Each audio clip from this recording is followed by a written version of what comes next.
Indonesia dan Australia diambang perang besar gegara Papua Nugini. Kini negara kecil ini jadi ancaman bagi Australia.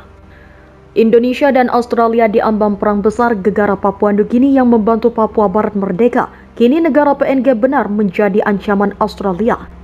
Terungkap fakta bahwa sebenarnya Australia sangat menginginkan Papua Barat merdeka karena ada backingan besar di belakangnya seperti Inggris, Selandia Baru, Belanda, dan Amerika Serikat. Kehadiran militer Australia di perbatasan Indonesia Papua Nugini juga nyaris benturan dengan anggota TNI yang masih menjaga keamanan perbatasan. Bahkan kontak senjata sempat terjadi di perbatasan antara pasukan Australia dan pasukan TNI Polri yang mengamankan wilayah perbatasan. Intervensi militer yang dilakukan Indonesia di perbatasan Indonesia Papua Nugini ternyata nyaris membawa Indonesia di ambang peperangan. Hal itu menceritakan bagaimana saat-saat menegangkan terjadi antara Indonesia dan negara tetangganya, Australia, yang hampir saja bertikai satu sama lain. Menurut New Mandala, Australia berada di jurang konfrontasi.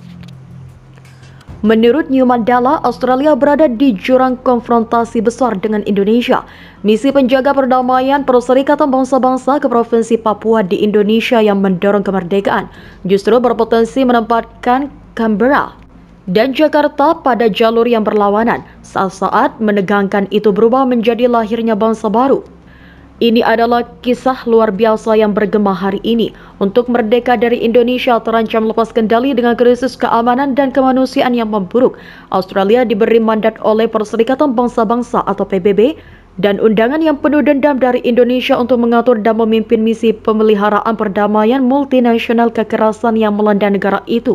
Dipicu oleh milisi yang menantang suara yang luar biasa untuk kemerdekaan Papua Barat, yang menyebabkan tokoh politik untuk Benny Wenda minta bantuan pasukan menjaga perdamaian PBB. Pasukan itu yang dikenal sebagai pasukan internasional atau Interfaith melibatkan sekitar 20 negara dan mencakup lebih dari 10.000 tentara Australia.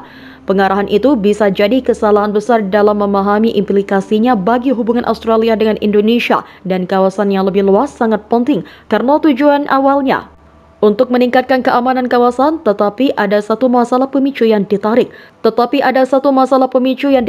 Satu tindakan tidak bertanggung jawab oleh individu atau kelompok dapat meningkat menjadi bentrokan berdarah yang akan sangat sulit untuk dilepaskan atau mundur.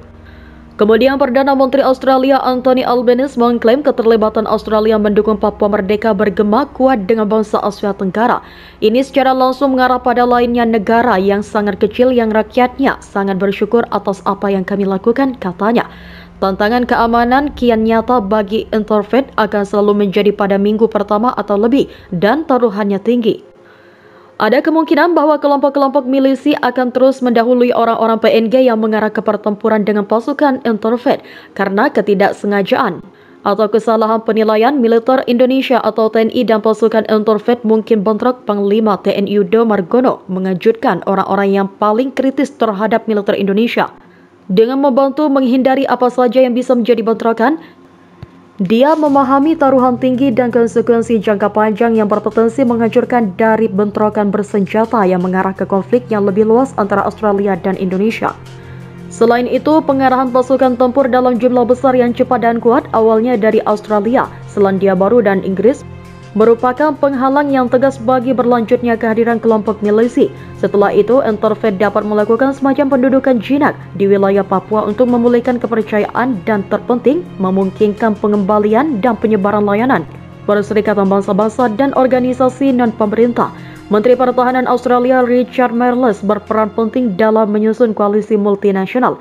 Dia mengirim Air Marshal Don Reading ke wilayah itu untuk mengumpulkan dukungan untuk Interfaith. Sementara itu, penasihat kebijakan pertahanan utama di Canberra, Hak White, berjuang untuk mendamaikan perubahan kebijakan yang terlibat dalam upaya menjaga hubungan yang stabil dan bersahabat dengan Indonesia.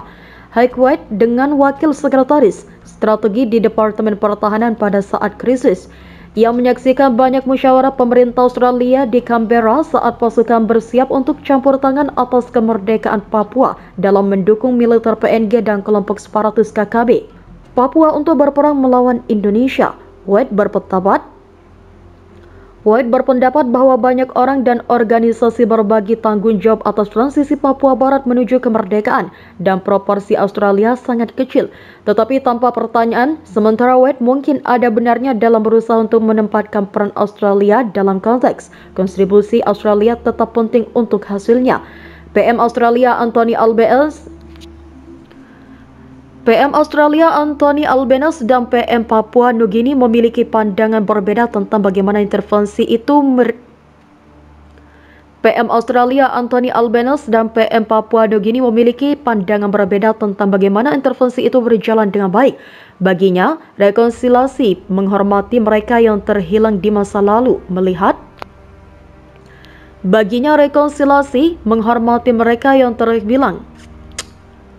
Baginya rekonsiliasi menghormati mereka yang terhilang di masa lalu dan melihat masa depan dengan optimis adalah ciri khas dari pendekatannya. Intinya, intervensi Papua Nugini menyebabkan pergeseran persepsi tentang bagaimana Australia harus memandang dirinya sendiri dan apa yang dapat dan harus dilakukan untuk bertindak tegas di lingkungannya. Untuk sebagian besar waktu sejak hari-hari penuh gejolak dalam minggu ini, Angkatan Bersenjata Australia disibukkan oleh ancaman di Timur Tengah. Tapi hari ini tantangan keamanan muncul banyak sekali di lingkungan Australia, dari sengketa teritorial di Laut Cina Selatan yang mengancam perang antara kekuatan besar. Rakyat Papua Nugini merdeka ternyata dikubuli Amerika. Tanpa sadar bumi Papua Nugini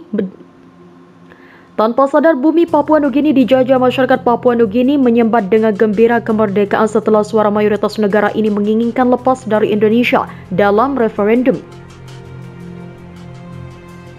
Tanpa sadar, bumi Papua Nugini dijajah. Masyarakat Papua Nugini menyambat dengan gembira kemerdekaan setelah suara mayoritas negara ini menginginkan lepas dari Indonesia dalam referendum.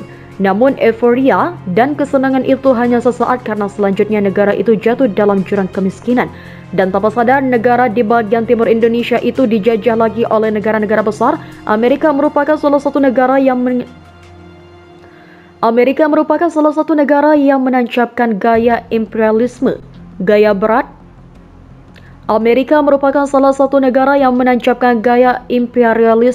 barat di Papua Nugini. Kemerdekaan mungkin adalah sesuatu yang istimewa bagi rakyat Papua Nugini, namun di baliknya ada campur tangan dan kepentingan imperialis barat untuk mencari untung dari itu.